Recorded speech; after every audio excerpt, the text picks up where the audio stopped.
Welcome to the DFL Breakdown, presented by GrizLeeGear, with your hosts, Lucas Ford and Ricky Epperson.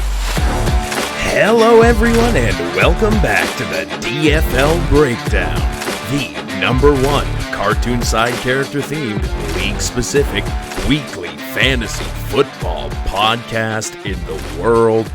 We are back. And by we, I mean me. It's been a long travel day for both me and Ricky here. I got back a little earlier than he did and had to put an episode out for the boys. But, so here we are. It was a wild week for a lot of reasons, but the main one was that half of us were in Jamaica for my wedding. I am now a married man. I'm very excited about that. It was a wonderful week in paradise, and thanks so much to everyone for showing up and everyone that wasn't there for the well wishes. It was everything I could have hoped for and more. And not only for marrying the woman of my dreams, but I also won all of my fantasy matchups this week. Spoiler alert, ball hogs on top everywhere. That felt great, and there were a lot of great matches for the Dimmadome and for football in general.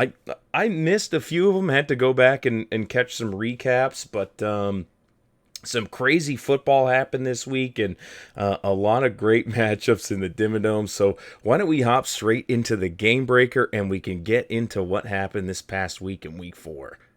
Let's do it. I'm coming! Here I come! Game Breaker.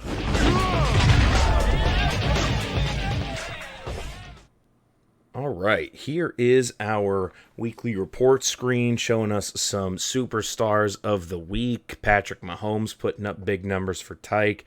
And then the other 3 listed here were all Sal's players. He had a ton of really high-producing spike weeks for Genty, Warren, and our Game Breaker of the week, Puka Nacua, who were all instrumental in his win this week here. So great showing from his guys. He wasn't the top scorer on the week, despite having 3 of the 4 highest producing individual players. The Crimson Chins had a strong week this week, being our top scorer from a unified effort from a lot of guys there. So definitely got a lot to talk to on that one. The Basketball Americans up here scoring 75 this week is definitely something we're going to have to talk about as well. A terrible performance from them, and that might be an all-time low regular season production here. We've seen some toilet bowl numbers like that, but in week 4, that is rough stuff here. So let's get into what exactly happened in our score summary and find out what happened in these matchups here.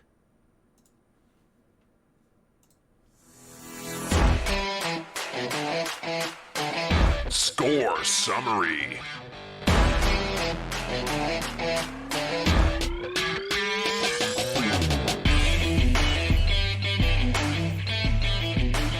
All right, so we have the Retardinals taking down the AZ 69ers. This was a clean 2-0 win for them and an 0-2 loss for the 69ers here.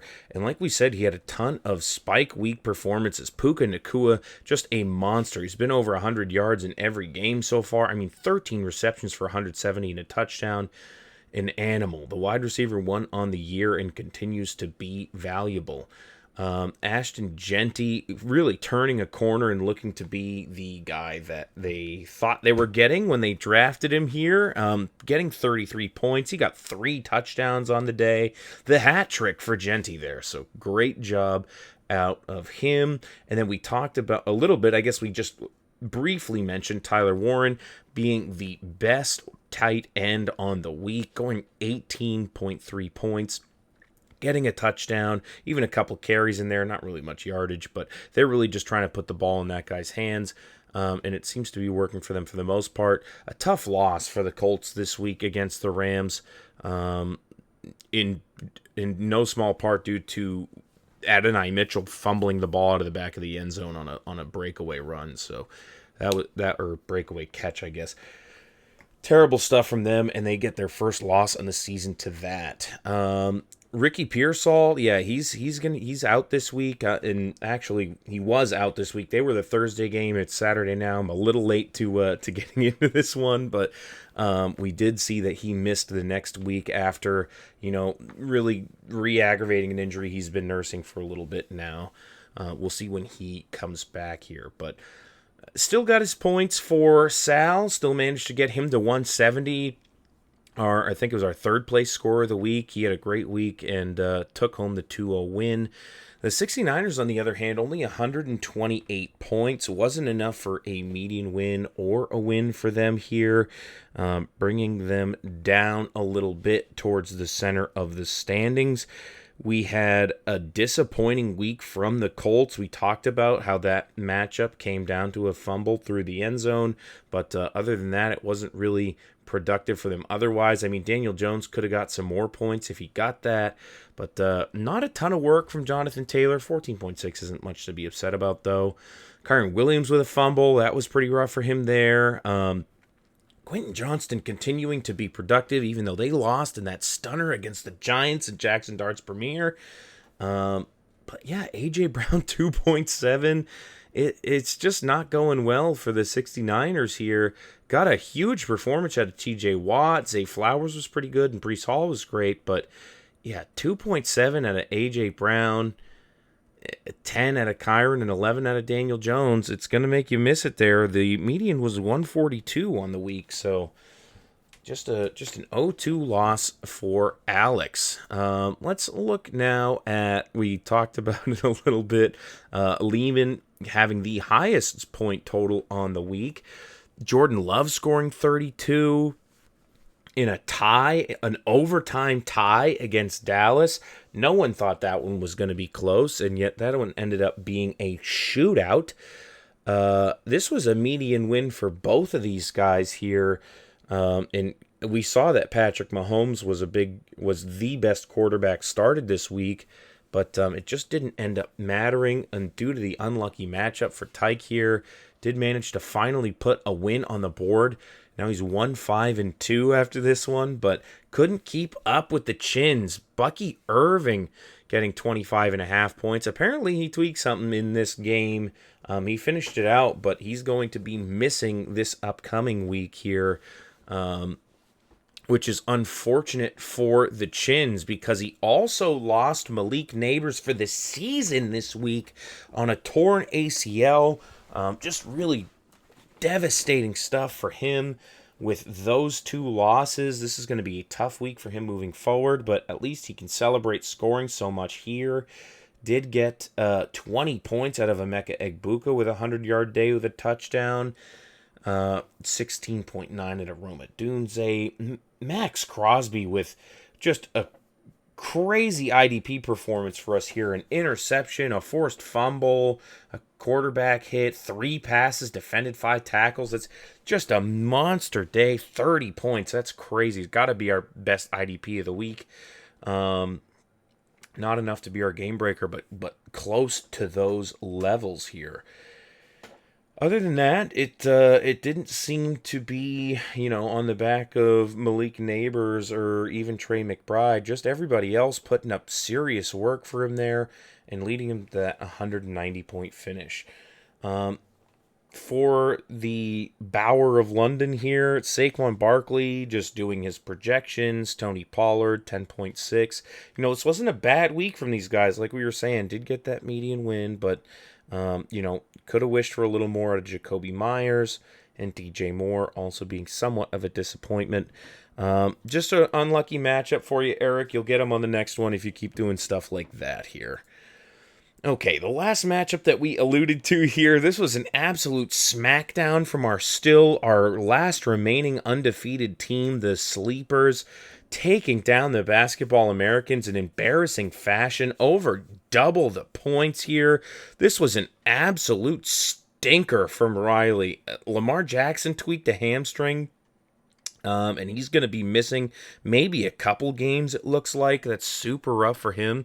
He does have Baker Mayfield to fill in, which is about as good as a backup quarterback as you could get in redraft, so props to him for that. He's got Derrick Henry only putting up 7.8 points here.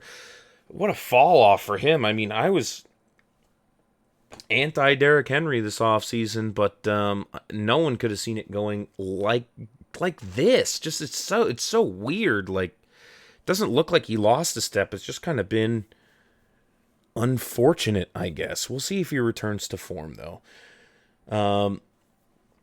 So far out of the deal, he's getting more points out of Javonte Williams than AJ Brown's putting up for Alex, but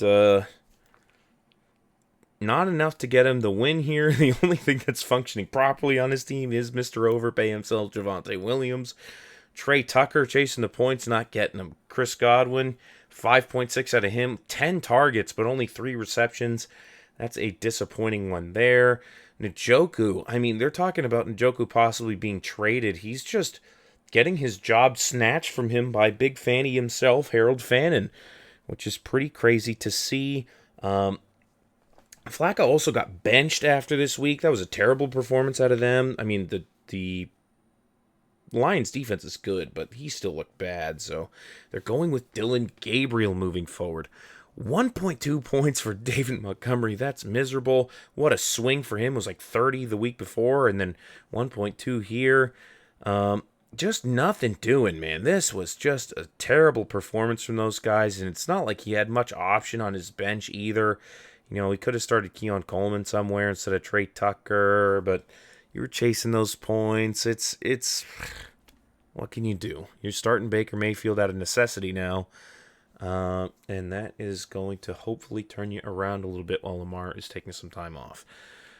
Artie, on the other hand, getting 30 points out of Justin Fields. A lot of that was some garbage time stuff for the Jets. They were getting pretty thoroughly trounced by the Dolphins in the game that Tyreek Hill snapped his leg in half. That was pretty brutal.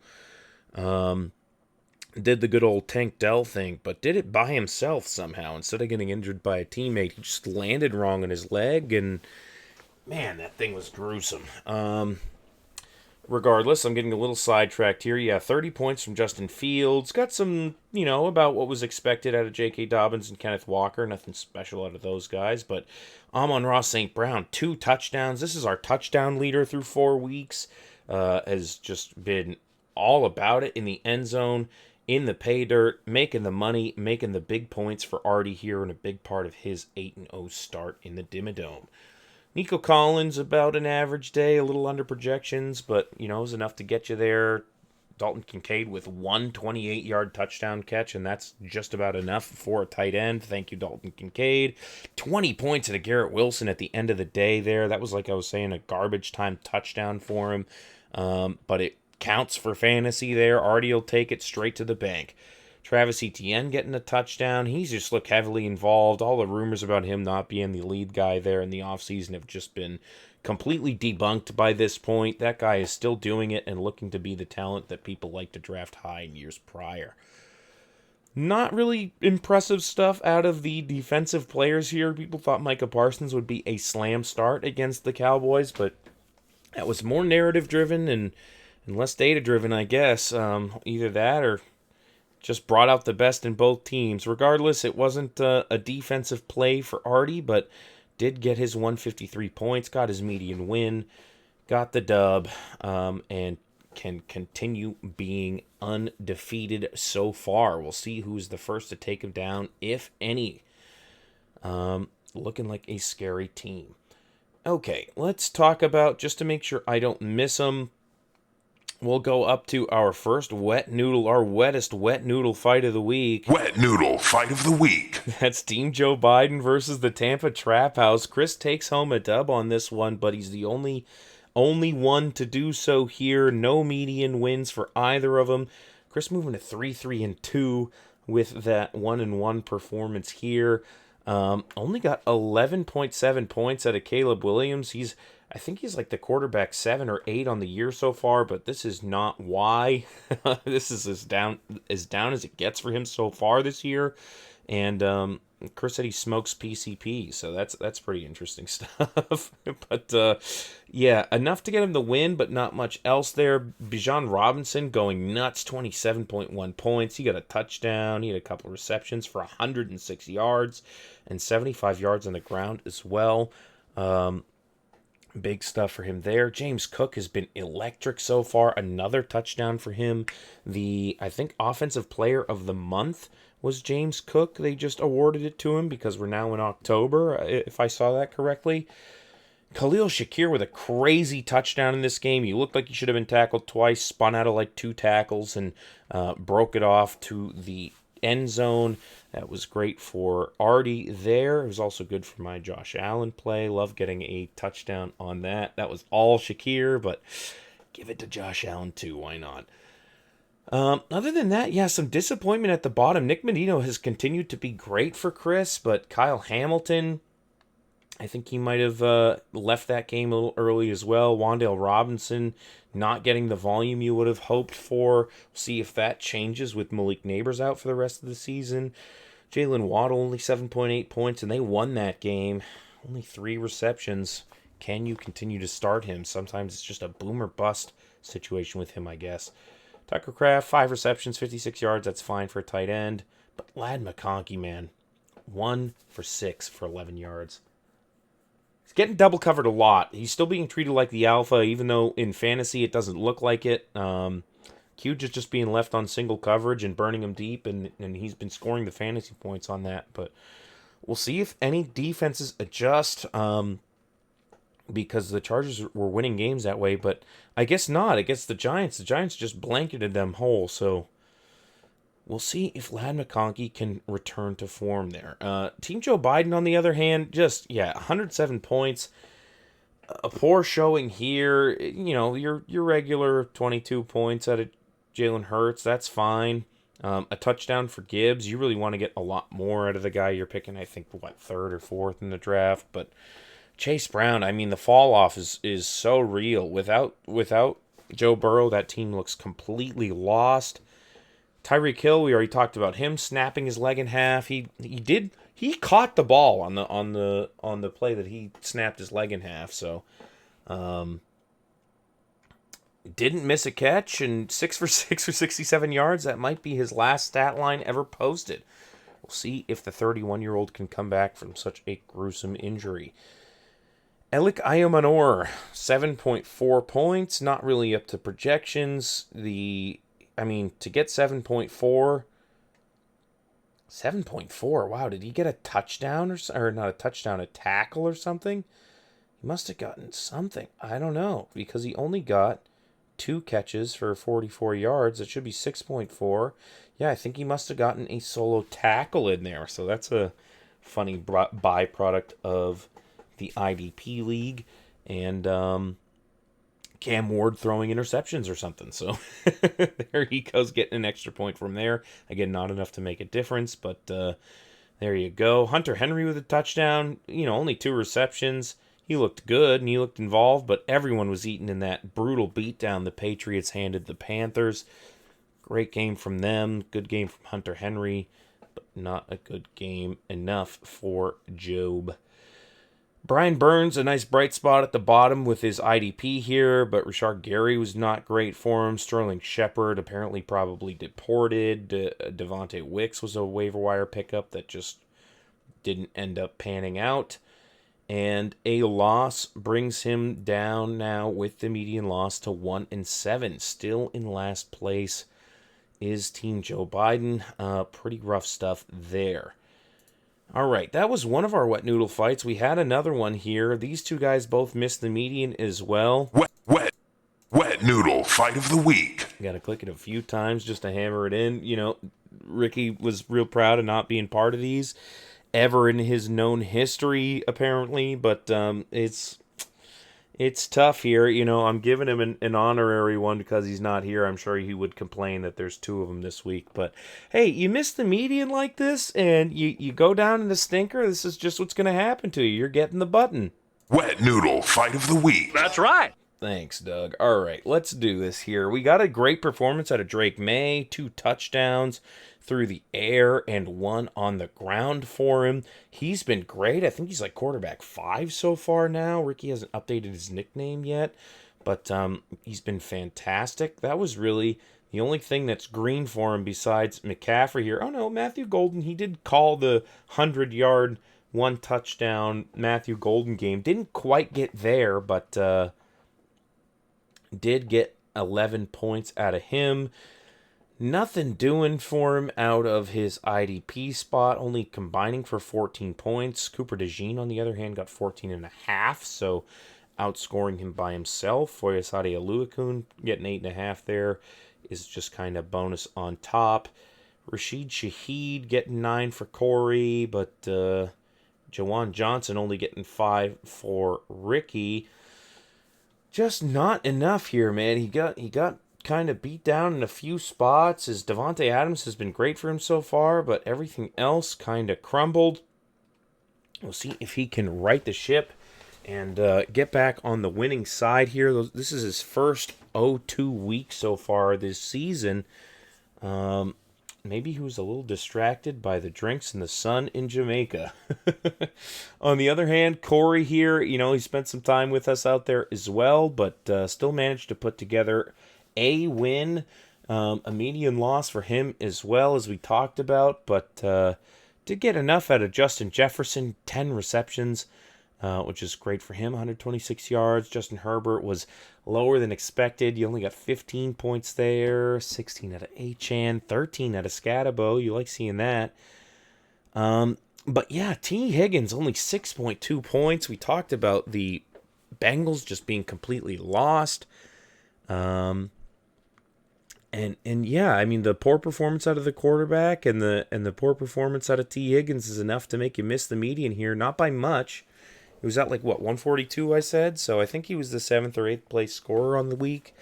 And needed a little bit more juice out of Herbert there to take home a 2-0. But gets the win against Ricky. And that is going to have to be enough for him for now. Okay, we got, let's see, one more matchup. It's the best for last. It's my win over Dylan, the retarded YNs. He did manage to keep his points. He didn't get an additional point here because he didn't bring the poop hat to Jamaica and had to take a little fake picture here. He took it with our boy Chris and edited a poop emoji on top of his head with some football in the background. You can see it, and they're in Jamaica. I'll accept it. I cut a deal with him to make sure he could keep his points. So there's my guy's looking fresh. He's got the corsage on from the wedding. It's great stuff there. So I appreciate that. Yeah, he'll keep his points in this one. No extra point for him because he didn't actually wear the hat, but I'm not going to disqualify him there. It's 170 for the Hogs. It's 145 for Dylan on this one. Did manage to get his median win with a great performance out of Bo Nix. Josh Jacobs putting up over 30. Trey Henderson getting a touchdown. Even Xavier Worthy being heavily involved in his return. But Jamar Chase dragging him down, man. 7.3 points. Talked about the Bengals being lost. Chigakonko only putting up 1.4. He's desperately waiting for George Kittle to come back, I believe, is on his team. And, yeah, Devonta Smith, undervalued, as the nickname implies. 2 receptions on 2 targets. I mean, you can't do anything more. Quinshon Judkins has been great for him since he's been in, but 19 points out of your whole IDP department there isn't a huge deal. And, he got his median win through some nice performances out of his main guys, but Jamar Chase letting him down, and he had a lot to keep up with here. I put up 170. I got 28 out of Josh Allen. I mean, they beat down the Saints as expected, but you still love to see him do it. Omarion Hampton is turning into a volume king. He's making a lot happen with it. This is over 10 yards a carry with a touchdown and then 5 receptions to boot. Huge for me. Love that guy. RJ Harvey also. I had to spot start him with Jaylen Warren out, missing that game in Ireland. And RJ Harvey didn't fail me here. He put up a touchdown. He got a couple of receptions, 58 on the ground. All great stuff. Marvin Harrison, it was the Thursday night football game last week, and he did finally get a touchdown. it was an emotional game for him. It looked like he was blowing it immediately in the first half. He was blowing it. He pretty much lost the game for the Cardinals there, but he managed to save the day for himself in the second half and kind of restore some faith. So that was good for him and good for me. George Pickens, 11 targets. He's got 8 receptions for 134 yards and 2 touchdowns. We talked about that being an overtime thriller. George Pickens getting a ton of volume with CeeDee Lamb out, and I am a huge benefactor of that, so thank you so much, CeeDee Lamb, for taking a few weeks off. It's really helping out the Hogs here. TJ Hawkinson got 4 receptions. Those were towards the end of the game. It was really a rough watch to even look at that one. Him and Jordan Addison had barely any points for a long time, but Jordan Addison broke off like a 70-yard reception that he almost got a touchdown on in this game, and that kind of saved his day. And then, yeah, a couple little targets towards the end of the game saved Hawkinson's day as well. Keenan Allen putting up 9.7. You know, he's getting double covered a lot too. It's been a lot of attention towards him and a lot of attention towards Ladd, but he's still managing to produce. This guy has been a huge pick for me, it turns out. We love seeing Keenan Allen, even though he's like 33, just keeping it up. He's my old man secret weapon, and I love seeing that. Only 7.7 out of Travis Hunter. He fumbled the ball, apparently. He got 3 receptions. He did some stuff on defense, too. Only 1 point out of Harold Landry. I am missing my guys, man. Roquan Smith got injured in that game. I'm happy to have sat him, but, I mean, he still would have done twice as good as Harold Landry.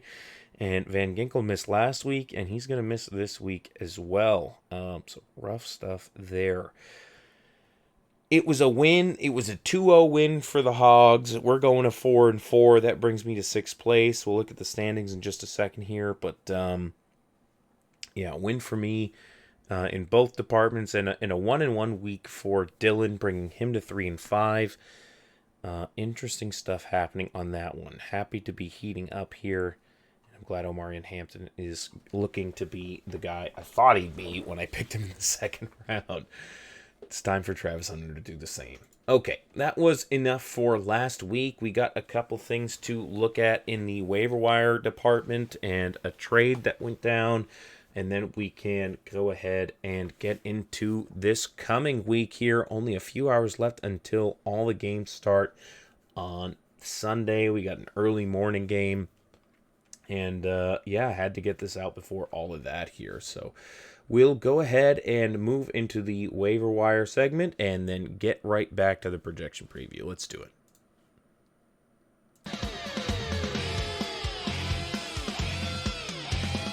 Waiver wire and trades.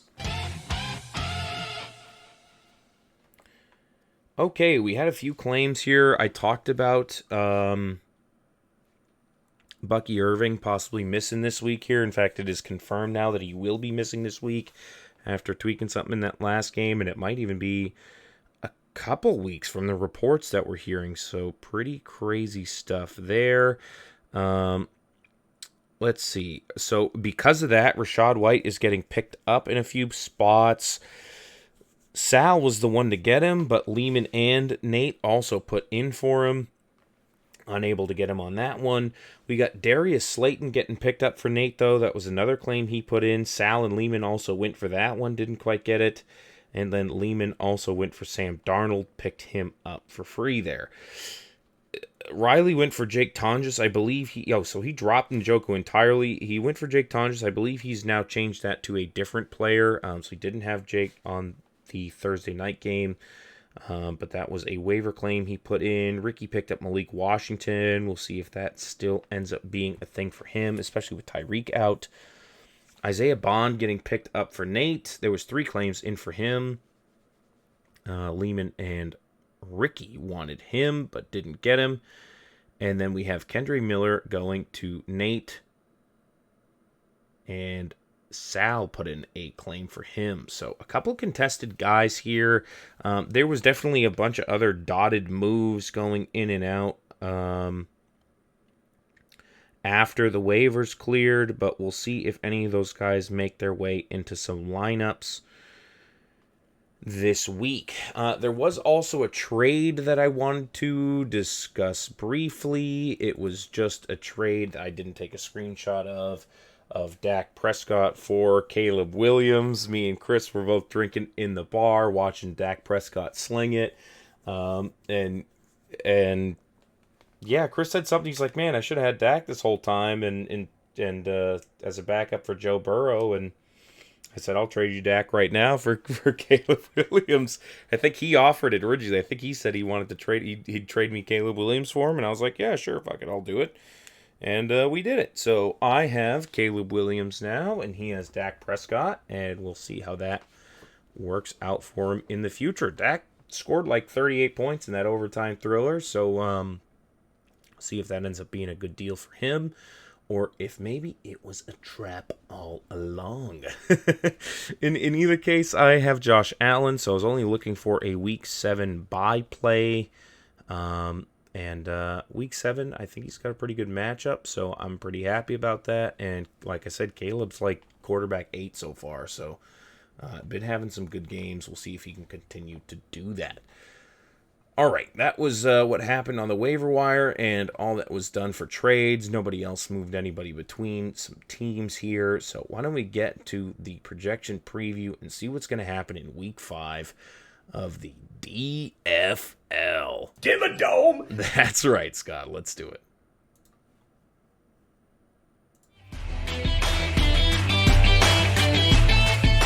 Projection preview.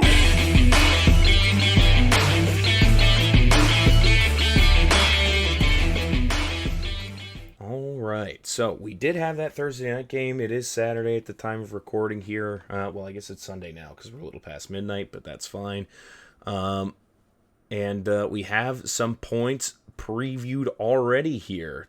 So let's take a look. Puka Nacua already had a great matchup versus San Francisco. Even though they lost that game, what a crazy upset that happened on Thursday. But Puka Nacua still got 10 receptions for 85 yards and a touchdown. Not over 100 yards for him for the first time in the season here. Fred Warner also put up 9.5 points for Sal, so he's off to an early lead. This is going to be a big test for the Hogs here. Sal has been very efficient. He's been scoring a lot. I think he's the second highest scoring team in the league right now. And he's going to try to even get some waiver warrior action going with Rashad White. So Jackson Smith and Jigba has been scary. He's got Brenton Strange going. I think he's got a couple people on bye and with some injuries and off weeks here. Chuba Hubbard not playing as well. I think he's got someone else in his IR slot, but I don't get to see on the web client for whatever reason. So, yeah, it's going to be an interesting matchup for sure. He's got Kyler Murray, and I've got Marvin Harrison. So, the Tennessee defense has definitely been beatable, and the Cardinals have no more running backs. Trey Benson is injured. James Conner is injured. They've got Michael Carter and Imari DiMarcado going. Some people are just projecting a bunch of volume to just go directly to them, but I think that means they're going to pass more. So, I'm hoping that Marvin Harrison is a benefactor of that, and I can siphon off any of the Kyler Murray points that Sal scores. I've got Josh Allen going against the Patriots in Sunday Night Football. All of us are super excited for that. The world is super excited to watch that matchup. It's a big AFC East implication matchup. The reigning MVP going against Drake May, the possibly future MVP. We've been seeing some crazy stats for completion percentage out of Drake May and whatnot, but Josh Allen is still the truth and still the MVP. We'll see if he's able to put it together and beat down the Patriots. The Patriots fan in me wants to see us win, but as a Josh Allen holder, I hope it's a boat race. I hope they're just scoring a bunch and it's not a defensive day for anyone but Mr. Harold Landry, who I've got in. I got Travis Hunter going. He's got to score a touchdown eventually. That'd be cool if it was a Monday night prime time touchdown for Travis Hunter. If we got some focus on him, if that was a big game for him. I've got Jordan Addison going in the morning versus Cleveland. They're a tough defense, but Jordan Addison has been good in the one game he's been back. I've always been a believer, and I want to see him play, so he's getting in there. I've also got Harold Fannin going in that same game. I do have the option to play TJ Hawkinson or Mark Andrews as well, but it's the first week of Dylan Gabriel. I feel like all offseason, Harold Fannin was, the tight end 2 in training camp. And if Dylan Gabriel was the quarterback 2 in training camp, then maybe these guys have even better of a connection, and he throws it to him a bunch. Either way, I'm willing to find out. We'll see what happens in that London game, the Browns versus the Vikings. Pickens, I'm depending on a lot of volume. They're playing against the Jets. Hopefully that one's a boat race as well. And I'm hoping for more of the same out of my rookie running backs here. Love seeing Omarion Hampton and RJ Harvey back-to-back. This is just what I'm going to have to be doing right now with Jaylen Warren missing time. I picked up Joe Mixon because Riley dropped him earlier. I know the news has been bad, but it just feels weird that they've been doing all this smoke and mirrors crap about his availability instead of just being like, nah, he's toast. So I think he might have a chance of coming back after the bye. I think it's still possible, and I could use the depth. So if he comes back and he does anything valuable, then I'll have him. But if it looks like he's going to be out for longer than that, then I'll can him. I'm hoping that Jaylen Warren comes out of the IR spot for me here soon. I could use his talents as well. He was a big producer for me last week and really a bright spot for my team so far. So I hope that he can come back for me, and I can just plug Joe Mixon in my IR slot for a while. That's what we're looking at on this side here. Genty, another rookie running back. That's going to be interesting to see all of our little rookie running backs trying to put up against each other here. Rashad White for that waiver warrior possibility. A good matchup for us here. Big test for the Hogs. All right, let's move on to the 69ers versus the Tampa Trap House. He does have Mr. Meth Head Dak Prescott getting plugged in. It's really his only other option. He's got Imari DiMarcado, who we talked about being kind of one of the last guys standing there. Kyron Williams put up 31 points for Alex on Thursday. This was kind of a funny performance because he pretty much won, might have early on won weeks for fantasy managers, but he lost the game for the Rams, and it's pretty undeniable. He fumbled on the goal line, and then in overtime he had the 4th and 1 call. He just couldn't get that 1 yard. Rough stuff for Kyron. Good for fantasy, good for Alex, but bad for the Rams. Nothing else has happened so far yet, but we definitely got some excitement on Sunday to look out for.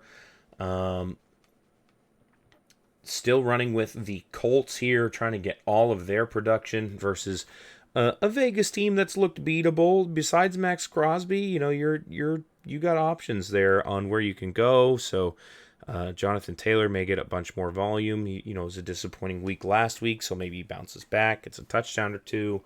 And Daniel Jones should have had another touchdown, should have had another great day. And with the way he's playing, I think he's the truth. You just got to keep on running him, man. He's been doing great so far. He's given us no reason to doubt. So keep running with Daniel Jones. Curtis Granderson getting fired up. He had a a quick little hiccup. He's had two 20-point weeks, and then he had a 2-point week, and then he had another 15-point week this past week. So looking to be consistent for the Saints. It's funny when you look at IDP guys, because it's actually better if their defense is not that good. If they're too good, then they shut drives down and they don't get opportunities to make a bunch of tackles and get picks and just sacks and all sorts of stuff. So the teams that actually have bad defenses sometimes have some really great IDP guys to start, and Curtis Granderson could just be one of them. He's got Breece Hall going against Dallas. That's a big game for these guys, with Jake Ferguson going in the same thing here, and obviously Dak Prescott. Should be an interesting matchup, but right now it does look like Alex is projected firmly out on top. That Chiron projection obviously is a big part of it. We'll see if the Trap House can overcome. Okay, next we have the Sorcerers versus the Basketball Americans. It's already looking pretty rough for Riley here. He's only projected 122 points with getting a 10-point play out of his IDP here on Thursday. So he's also got Michael Carter going, hoping to catch some of that waiver warrior magic, some last guy up points here. It's just a strict volume play for a guy who's definitely struggling to find guys to put up. I don't blame him trying to get something going here, but yeah, Darren Waller going for him too, and the Keon Coleman getting plugged back in. Derrick Henry and Baker Mayfield can definitely carry people to wins. We've seen it before, and we may see it again. He's got the Baker Mayfield, Chris Godwin stack going, so hopefully won't feel the absence of Lamar too much. But after putting up 75 last week, anything is possible for Riley here. You can see why he's not projected to win. It's looking rough for him with Christian McCaffrey already putting up 28 points. Devontae Adams with 14 there. He's still got Brian Thomas and Jordan Mason to go. Evan Ingram getting fired up at tight end. Because I think, yeah, he's got Kyle Pitts who's on bye. And Jawan Johnson has been questionable all week. We'll see if he gets plugged in or if... Yeah, if Ricky really just believes in Evan Ingram for this one. We'll see if that ends up paying off here. He's projected to win, and Riley's been terrible so far. So we'll see if he can keep bringing the pain.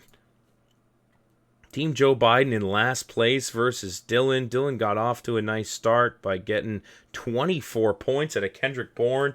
That might be waiver warrior already. He picked him up in free agency. After the waiver claims to me, this is just a free guy. He's like, why not? I'll just plug him in. Everyone was memeing about Mac Jones and Kendrick Bourne carrying the Niners to a victory, and then they did, which is absolutely wild. No one expected that. I believe the ESPN odds-on favorite for the Super Bowl champions was the Rams going into that game versus the Niners B team, and the Niners won in overtime. So crazy stuff. And Kendrick Bourne being a big part of that with 10 receptions for 142 yards. Bo Nix is going against Philadelphia, so that should be an interesting matchup Sunday at 1. He's got Quinshon Judkins going in the morning. We talked about Travion Henderson and the Patriots taking it to Buffalo Sunday night in prime time. Jamar Chase, can he get it back together and start being the wide receiver 1 that we all know him to be? Or is he going to be depending on Xavier Worthy in Monday night, putting up another big performance like he did this week? Either way, he's projected to win by a good 10 points right now. That, big play out of Kendrick Bourne really sets him up pretty. Aiden Hutchinson, Brian Burns are a deadly duo in the IDP. You'll see if those guys can keep it together. Chase Brown has been disappointing, but he's being flexed. It's not someone he's super relying on, I guess, though. Scott Stevenson in it, man. So hard to depend on him. He picked up Kendry Miller. I think he's just stashing him for now, but could be an option there. He picked up Isaiah Bond as well. See who he ends up settling on, but it's late Saturday night and a Sunday morning. If it's not this, he's going to have to change it soon. Projected to lose by 10. I'm starting to think he's going to stay down here. It's 123-point projection. That's not been enough to get the median on any week so far. Man, tough stuff for Nate. He's going to have to hit on one of these pickups or hope that Rashee Rice comes back and is just amazing for him. We got to be getting close. I think it was a 6-game suspension. So he's going to miss this week and next week. And then maybe he can carry him back to victory. Darius Slayton also got picked up this week, and he's going versus the Saints. Maybe Jackson Dart just hits Darius Slayton a bunch. I think he did this week. 7.4. It's not anything crazy. All right. Let's see here. We got a couple more matchups. It's the undefeated Bill Cosby Sleepers versus the Bower of London. 2 HB boys here. It's Artie versus Eric. Justin Fields versus Patrick Mahomes. It's going to be primetime Monday night until we see Patrick Mahomes go, so we won't know how Eric is truly doing until then. He's got Brock Bowers in his lineup, and we got a report earlier today saying he's trending towards not playing. So let's see if he has any backups. He doesn't. He's going to have to go pick up a tight end, hopefully soon, or he's going to have problems there. He's projected to lose by 17 points, but he's missing points out of here. So he's probably projected to lose by 10 once he picks up another random tight end. Do I think it's going to be enough? Saquon Barkley is good. Tony Pollard is going to be seeing the return of Tyjae Spears this week, it looks like. He might be playing, which could be interesting to see. We'll see if Tony Pollard manages to keep a bunch of volume there or if he suffers as a consequence. Maybe Jacoby Myers gets more volume with Bowers out. Gino's been slinging it. They pass a lot, and Myers is out there catching the ball. So should be interesting. But yeah, it's another day for the stack against Dallas. This should be, if there's a matchup to light it up against, everyone scoring 35 plus against Dallas. Let's see if Fields and Wilson can light them up as well. Amon-Ra St. Brown. We talked about him having the most touchdowns in the NFL. He, for position players, not for or for wide receivers, I think. Regardless, he's catching a lot of them. We'll see if he continues to do so. We've got a little Nico Collins versus Nick Chubb action here. We'll see if the Texans keep it in the air or run against Baltimore. Got Chris Olave going as well. So all of Artie's OSU guys always getting fired up as usual. And then a couple nice guys on defense to ride it out. Nick Bolton, part of that Monday night game. So we got action on both sides for those guys here. Artie still hasn't lost, and Eric only has one win, but this has already been a couple upsets right in a row in the NFL. Let's see if we can do it in the DFL. Dimmadome Fantasy. That's what it's all about, Scott. All right, we got one more matchup to go over here. It is the Crimson Chins versus the Apple Bottom DeJeans. Corey versus Leemon. And Corey's projected to win by like 13 points. Let's see if... God, he's projected to win by 13 points with DK Metcalf on bye. It's looking terrible for the Chins. Everyone has died. Jordan Love is on bye. Roma Dunze is on bye. Oh, man. And Malik Neighbors is dead forever. Oof. He's got Isaiah Pacheco in the flex, who's been doing terrible. Man, you are just hoping for a big week from Sam Darnold because Jordan Love is on bye as well. Tui Pelotu had like a monster week. He had 40.5 points. He got 4 sacks this past week, which was absolutely wild. This is like the craziest IDP day ever, but obviously you can see it's not consistent. We'll see if he's chasing points or if he just ends up exploding again. Man, it's got to be the DeJeans on this one. Lehman's whole team fell apart. No Bucky Irving this week. No Malik Neighbors ever again. And his quarterback 1 is on bye. His wide receiver 1 is on bye after that now because Roma Dunze is what's left. And woof. The bye-pocalypse, injury-pocalypse, double-pocalypse came soon for the Chins. Corey's just got to hope he hits his projections here. HN versus the Panthers shouldn't be a problem. Scatterboo versus the Saints shouldn't be a problem. He's got some morning action with Justin Jefferson. And, T. Higgins still getting projected 10. Woof. Yeah, put someone in your flex spot. You should be golden, man. As long as it's not Chisholm. Ooh, you got to pick somebody up. Maybe you can drop Xavier McKinney. I don't know. Go get somebody, buddy. In either case, even without him, you're looking pretty brimmed and primed to take out the Chins on this one and maybe put another win or two in your column, Corey. See if he can fix that 2-6 record. All right. Yeah, we didn't really talk about the standings specifically, but this is where everyone's kind of sitting right now. Bill Cosby Sleepers obviously undefeated like we talked about. We've got Sal in second, Leemon in third, Alex in fourth, Ricky in fifth, me in sixth. We've got Chris in seventh place, Dylan in eighth, Corey in ninth, Riley in 10th, Eric in 11th, and then rounding us off in last place is Nate with only 438 points scored. That is rough, and Riley is not close behind. Everyone else is over 500, except for Dylan as well here. All right, that is going to do it for the matchups. That's going to do it for the standings. That's going to do it for the projection preview. And that is going to do it for this episode. I did want to say thanks again to everybody for the well wishes, everybody that I saw in Jamaica. Everything that I wanted this week came true, and I love all of you guys for that. Thanks again for listening, and why don't we play this outro out here? We got one more sweet London game coming up for us, part of that international block, and we got some more great games coming Sunday. That's tomorrow. Let's get it, boys. Thank you for listening to the DFL Breakdown. Tune in next week for more.